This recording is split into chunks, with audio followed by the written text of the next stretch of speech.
Hayırlı gün. Bugün biz Çuvaşistan Respublikasında ornaşkan Totar avыллары tarixine bağışlanan topşurularının yumğaklау өлüşін тәкъдим итәбез сезгә. Инде Çuvaşistan буенча безне алай ук сәфәр кылды дип тә әйтеп булмый, чөнки бу якта орнашкан авылларның бер аеруча күзгә ташлана торган үзенчәлеге аларның бик якын урнашулары. Бер авылдан чыгып китеп, 2 минутта бармыйсың, бүтән авылга килеп керәсең. Бу без беренче тапшыруларда әйтеп узган, бу якларның элегелектән бик күп халык яшәгән, тыгыз урнашкан урыннар икәнлеген бүгенге көндә дә күрсәтеп тора. Менә монда гына карасак та, бу бер зур авыл түгел. Без гадәтләнгәнчә монда 3 авыл күренеп тора. Аның беренчесе Тукай, аннан соң фонда еракта күренеп тора Шурашык дигән Чуваш авылы, һәм менә монда якында, алгы планда дип әйтик инде, безнең бүгенге тапшыруыбызның герое Шишкан дигән авыл. Дөрес, без Шишкан авылы тарихына кагылырбыз, аның бүгенге көнен барларыбыз әңгәмәләр корырбыз, ләкин Шишкан авылы тарихы белән без гомумән бу 3 тапшыруда сөйләгән авылларның тарихын, алар турындагы әңгәмәбезне дә йомгаклап, бераз гына инде үткән тапшыруларга да кайтып, җипләрне бәйләп барырбыз. Киттек. Хәзерге Чувашиянең көньяк һәм көньяк-көнчыгыш өлешләрендә татар авыллары барлыкка килү 17нче гасырда барган гомуми күренеш. Казан ханлыгы яулап алынганнан соң Мәскәү хөкүмәте үзенең яңа шикләрен ныгытып, засекалар булдыра башлый. Шундый ныгытылган шикләрнең берсе Чувашиянең көньягы аша Иделдән Ака елгасына сузылган. Шундый шикләрдә хезмәт итү өчен күчерелгәндә инде бу якларга йомышлы татарлар. Ульяновск архивларының документларына караганда 17 гасырның 2нче яртысында барлыкка килгән. Башта безнең авылны Тигәнәле дип йөрткәннәр. Әнә ул теге урында уйсу җирләрдә урнашкан булганлыктан Тигәнәлене хәтерләткәнгә Тигәнәле дигәннәр инде аны элек. Тигәнәле дигән сүз ул нәрсә инде? Ул Тигәнә ул карыты була инде. Карыты. Тигәнә татарча. Тагарак. Аңладым. Әйе, тагарак дип атала. Бу инде шул тагарак ашаган, шундый Әйе, шундый үзенчә уйсу урында урнашкан инде ул. Менә анда авыл халкы яшәгән инде, шунда көн күргәннәр алар. Менә бер вакыт шуннан елга буйлап бүрәнәләр алып килгән инде. Булар уйлаганнар, тегендә анда урманлык булган бит инде, монда кыргын урман булган. Булар суyu белән барганнар. Аннары белгәннәр инде анда башка авыллар барлыкларын. Сез кайсы авылдан дип сораганнар инде буларга. Без Тигәнәледән, аннан сату алу эшенә тотынганнар. Аннары белмәгәннәр ул кайсы авыл икәнен. Шуннан соң булар инде менә күрше елга аша, Кындырла елгасы аша, анда Чечкен исемле Чуваш бае яшәгән. Бу билгеле булган тирә-якка һәм аның исемен әйткәннәр инде алар. Менә ул Чечкен бае елганың ар ягында, без бу ягында яшибез дип. Шуннан менә безнең авылга шул байның исеме тагылып калган. Чечканы дип йөртелә инде. Ул Чечкен бае үзе килеп урнашканнар алар 5 Чуваш гаиләсе Тивиск районының Чурачык авылыннан, күрше Чурачык авылы инде Чуваш авылының исеме. Халыкның күчеп килүенә тагын бер тукталып, бу җирләрнең Дикое поле дип аталганына да аңлатма биреп узыйк. 10нчы гасырдан ук Болгар дәүләтенең көнбатыш чиген тәшкил иткән бу яклар бердә тыныч тормый. 13нчы гасырда Алтын Урда гаскәрләре, нугайлар, башка күчмә кабиләләр һөҗүме ешайганнан соң биредә яшәүче калмый. Мондагы халык тынычрак якларга күченә. Биредә яңадан төпләнеп яшәргә дип килүчеләр хәзерге татар авылларына нигез сала да инде. Менә шулай. Анда аларның исемнәре дә билгеле инде. Безнең авылда 17нче гасырның 2нче яртысында менә архивларда күрсәтелгәнчә, безнең авылга килеп урнашкан 3 гаилә. Алар килеп урнашканнар Мордовияның Темниково шәһәреннән ягыннан. Һәм менә Нижний Новгородтан килеп урнашкан татарлар булганлыгы билгеле. Аларның исемнәре дә билгеле. Исемнәре аларның Сәер, ничектер алар мәҗүси булганнардыр, мен дә белмим мин. Исемнәре мәсәлән Ураска дип атала берсенең. Ураска Сулаев, Мамаска Алкаев, Сүбейка Паняев, менә шундый исемнәр. Кызык исемнәре. Ул шырышын да гадәти исемнәр дип әйтсәк тә, бар инде алар анда исемнәр шырый. Урысчалатып шулайрак итеп язалар дөрестән дә. Мында Казан ханлыгы җирләре булган инде башта. Аннары Казан ханлыгы Явыз Иван тарафыннан яулап алынгач, безнең татарларны да уңдырышлы җирләрдән күчереп утыртканнар бит инде. Менә шуннан соң чукындыру процессы да безнең авылга кагылып киткән, берничә гаилә. Соңыннан алар үз диннәренә, мөселман диненә кайтканнар. Менә Казан ханлыгы булган вакытта монда Казан байларының утарлары булганлыгы мәгълүм. Алар Шушы тигән әле урынындамы инде? юк, менә күрше авылларда. Мәсәлән, Мурат дигән тигәндә авыл бар. Менә каберташ язмаларында сакланган. Аннары Кешәл дигән авылда каберташ язмаларында сакланган.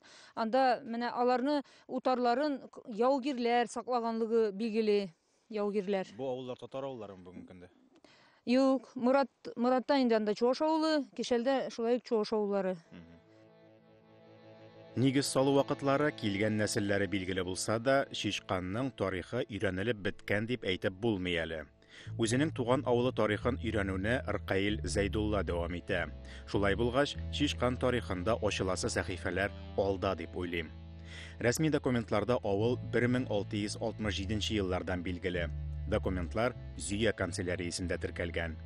Сүз Казан янындагы Зөя шәһәре турында бара һәм Шишканның әлеге канцеляриягә керүе аның тарихында онытылмаслык эз калдырган. Беренчедән ул вакытта авылның исеме Шишкаева була. Икенчедән ул чорларда Зөя бит инде ул хәрби кирмән түгел, дәгъват үзәге буларак бик көчле эшләгән вакыты була. Һәм моңа бәйле рәвештә Шишкан авылында да шукындыру эшләре нәтиҗәсе күренә. Без бу очракта инде көчләп шукындыру дип әйтә алабыз, чынлап, чөнки авылга Красноярскидан килгән бер хат саклана. Ул хатта оныклар үзләренең шушы авылдан Себергә сөрелгән бабаларын эзлиләр. Ул менә шушы авылдан Себергә киткән була. Үзенең дусты белән берәр пот ашлык урлаган өчен моның алдына шундый сайлау куялар, яки син менә шукынасың, яки без сине Себергә җибәрәбез шушы караклыгың өчен. Юк кына сәбәп белән дә менә бу сәясәтне ничек тә булса алга төртергә теләгән вакытлар булган, кызганычка каршы. Һәм бу вакытта Шишкан авылында җиделәп гаиләне менә шулай шукындыралар да инде. Шишканда гына түгел, бу тирәдәге башка авылларда да була мондый хәлләр. Кызганыч, әмма бу факт. Әлбәттә, бөтен кешедә Себергә китергә теләмәгәндер дә, монда калыйк, ничек булса да яшәрбез әле дип тә уйлаганнардыр. Шул ук вакытта китүчеләр дә булган. Һәм моны шушындый хатлар раслап тора. Инде менә бу 7 гаиләгә киләбез икән, алар шукынды дигәч тә чарасызлыктан шукыны турында сүз бара, һәм озакта үтми алар кире үз диннәренә кайталар. Дин турында сүз башлаганбыз икән, авылның теркәлгән беренче мәчете 1830 елга карый. 1860 елдан Шишкан указлы мулласы булган авыл. 1862 елда авылда яңа мәчет төзелеп, анда балалар укыта башлыйлар. Бүгенге көндә дә Шишканда мәчет тә, мәктәп тә бар. Авыл мәктәбен төшереп йөргәндә сезгә Урмай турындагы тапшырудан яхшы таныш булган дустыбызны да очраттык әле. Көтмәгәндә, уйламаганда Шишканда килеп чыктың, монда нишләп йөрисең? Белгәнебезчә, менә шушы Шишкан авылында безнең комсомол балалар сәнгать мәктәбе филиалы бик әйбәт иттереп эшләп бара. Менә шушы филиалда мин инде балаларны гармун белән җырлап, уйнатып, биетеп, шулары да менә шулай матур иттереп җырларга биергә өйрәтәбез. Өйрәткән җырларның, биюләрнең үзенчәлеген ничек сөйләсез, кайлардан алган биюләр, нинди материалга таянасыз? Бу инде материал, дөресен әйткәндә, төрледән, төрле источниклардан дип әйтим инде, дөресен әйткәндә. Халык җырларын бирергә тырышабыз. Аннан соң бит инде балаларның яшеннән карата тоже репертуарны сайларга туры килә. Димәк бит инде яшь балаларга авыр җырларны биреп булмый, аларга карата инде яшьләрнең махсус балалар җырлары бар. Менә шундый. Аннан соң инде күбесенчә менә үзебезнең якларда җырлана торган җырларны бирергә тырышабыз инде. Менә шулук әле кичәгенә Чүпрәле мишәрләре җыры. Менә гастрольләргә барабыз, анда ишетеп кайтабыз. Моннан алабыз, тигеннән алабыз. Менә шулай иттереп балаларны төрле кызыклы җырлар бирергә тырышабыз инде, чтобы аларга үзләренә дә җырларга кызык булсын.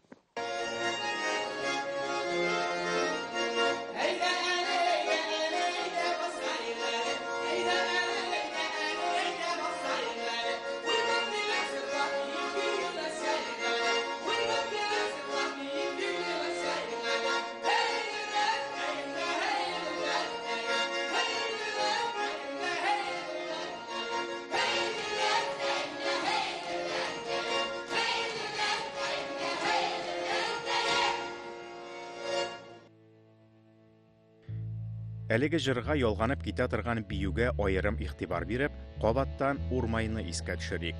Андагы яулык бию элементларының балаларга да тапшырылып килүе аеруча матур күренеш минемчә. Бу як биюләренең үз йөзе бар дип курыкмыйча әйтә алабыз.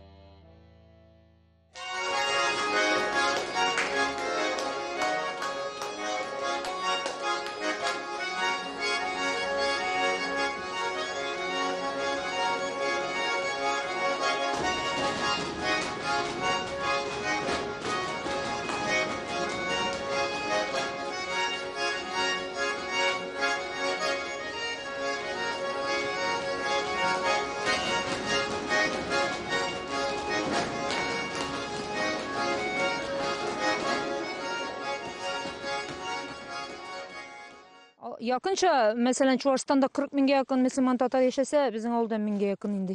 200 йорт бар. 9 еллык мәктәбебез эшләп килә. Шулай, татар теле әдәбияты аерым фән буларак укытыла. Башка фәннәр бөтенсе рус телендә. Татар теле әдәбият, мәсәлән, 3 сәгать инде. 3 сәгатькә калдык. Шул, бөтенләй бетермәсәләр. Алла сакласын. Җитәме әле? Җитми. Үтеп бетерә торган түгел, шулай. Күбрәк булсын иде сәгатьләр. Үтеп бетерү арын бирелгән материалга бәйлеме, шул методикасына бәйлеме татар теле өйрәтүнең? Ну, балаларга бит киңрәк бирәсе килә. Барсын да өйрәтәсе килә. Сәгатьләр әз. Элек күпме иде ул? Элек 5-6 сәгать иде. Хәзер әзәйде менә. Ну, мин хәзер элек менә мин 35 ел укытам инде. Башта укытасы елларда 36 сәгать иде татар теле әдәбият. 5тән алып 10нчы класска кадәр. Элек 10 иде, 11. 36 сәгать укыта иде менә миннән алында укыткан укытучы Хиҗат абый. Аннары менә 20 сәгатькә калды, хәзер менә 18 сәгатькә калды инде. Ну, нидә 10да 11дә 4 сәгать инде, 2 сәгать әдәбият. Татар теле укытылмый. Тел һәм әдәбият сәгатьләре кыскаруны ничек тә булса дәрестән тыш чаралар, түгәрәкләр хисабына тулыландырырга тырышалар. Мондый чаралар бары тик шишканда гына уздырыла дип әйтеп булмый әлбәттә. Әмма балаларның милли үзаңы, фольклор һәм дин аша ныгытыла бирде.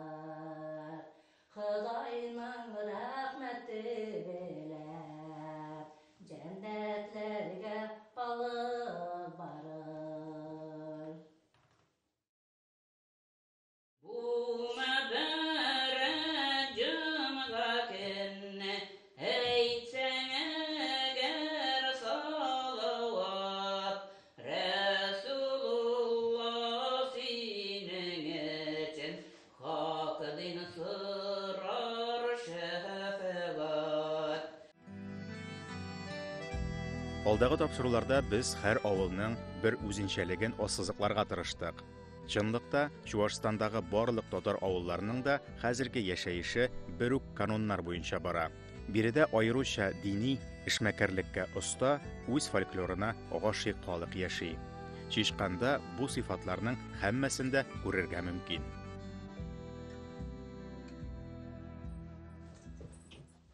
Монда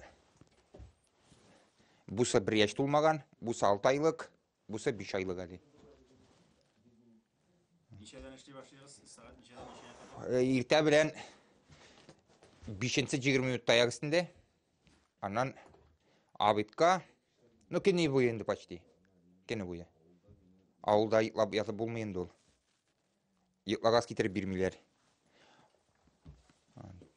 Пайдасы күпме булай терлек? Ну, яр инде. Пайдасы булмаса, асырамаслар иде берсе де. Ничә баштан башлап тота башласан файдасы бар? 2 баштан гына файда юктыр. Юк, 2 баштан юк, 2 баш. Ой, фуражыңы да алырга кирәк, неңе да алырга кирәк бит инде. Менә фуражын, бөтен ашлыгын, бөтен расходын каплап бару өчен күпме кирәк алар? 5 асырасаң каплыйдыр. 5тән башлап. 5тән башларга кирәк. Ну, сырдан файдалар агында, сыр. Сөте дә, Сет. Бузауда да. Буларны бит ел ярым үстерергә кирәк аларны. Ел ярым ичендә генә булалар алар. Шулай да бу яктагы төп авылларны билгеләсәк, эшмәкәрлек үзәге Шыгырданда, дини үзәк Тукайда, халык авыз иҗаты үзәге Урмайда урнашкан дип төгәл әйтә алабыз. Әлеге үзәкләрнең тәҗрибәсе, гыйлеме, башка татар авылларының уңышлары төрле фестиваль конференцияләрдә уртага салып сөйләшенә. Безнең сәфәребез Шыгырданда чираттагы татар мәктәпләре җыенына туры килде. Allah Teala yaratkan нас разными төрле төстә, төрле милләттә, төрле конфессиядә саткан, шуңа күрә ул әйткән, ахыр заман алдында иң көчлеләр калыр дип. Ә мин безнең теләксезлек белән ахыр заманга хәтле татар милләте калып, шундай иң дәртле халыклар булсын. Чувашстан тоже төрле. Потому что более эти одинаковые. Чувашстан без бөтен берле булмаган баягы бар икән дә. Әткалап. Инде текшин, Чувашстан белән Татарстан белән тинчерәй булмалар дип шамнан калалар.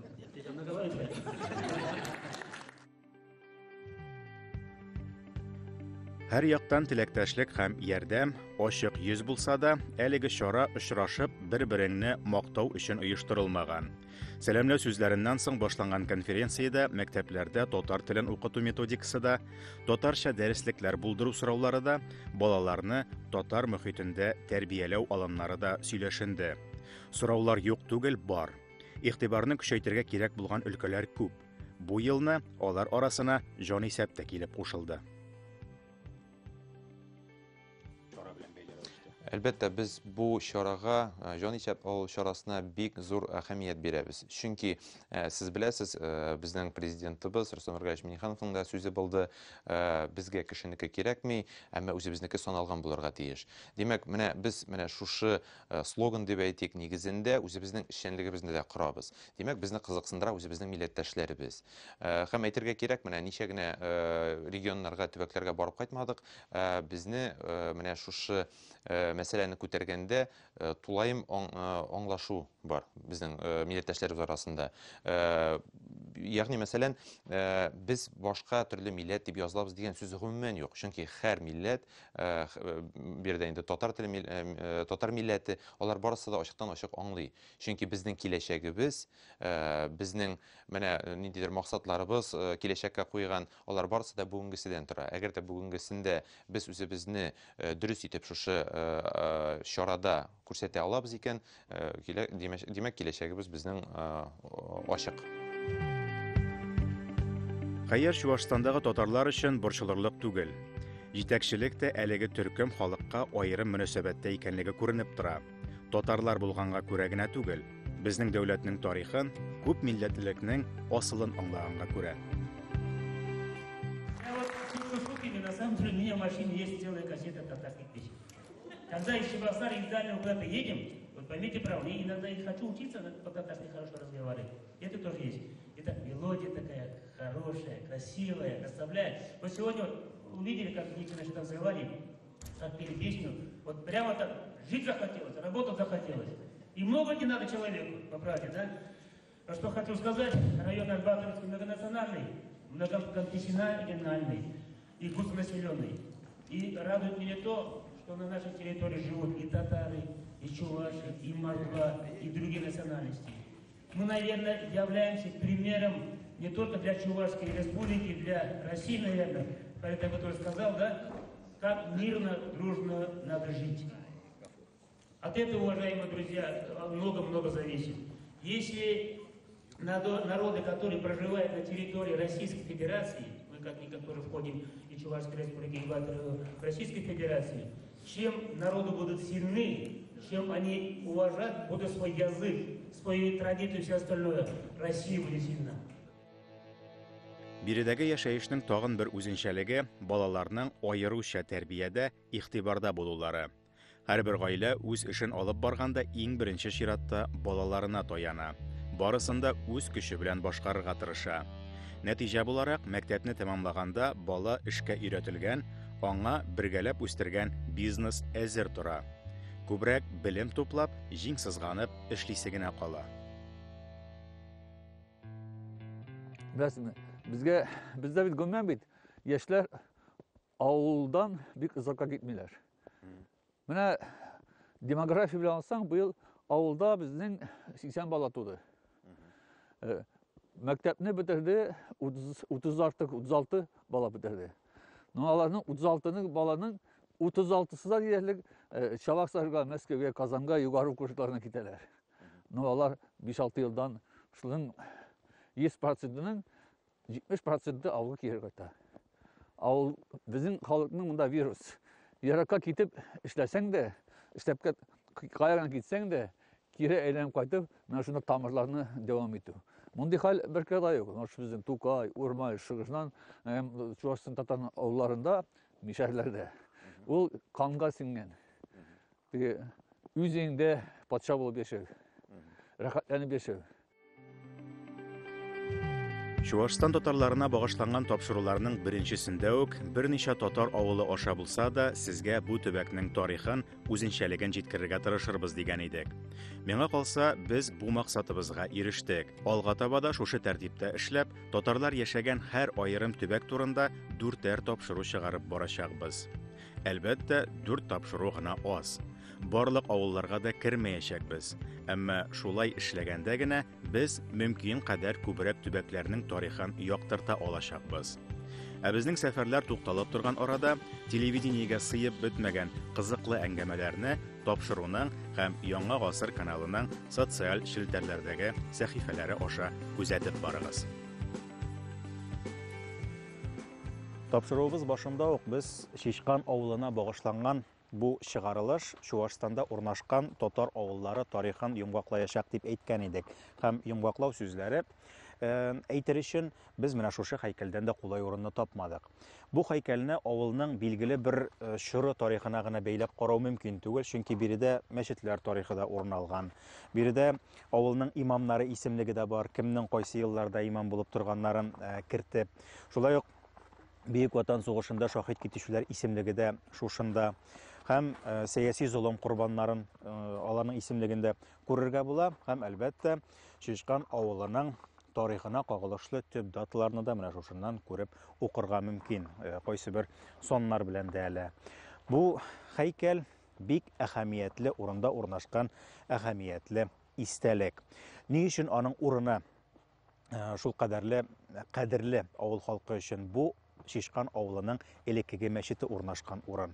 Һәм бу җир бүгенге көндә дә авыл мәчетенә карый, ул сатып алынган һәм авыл мәчетенә теркәлгән.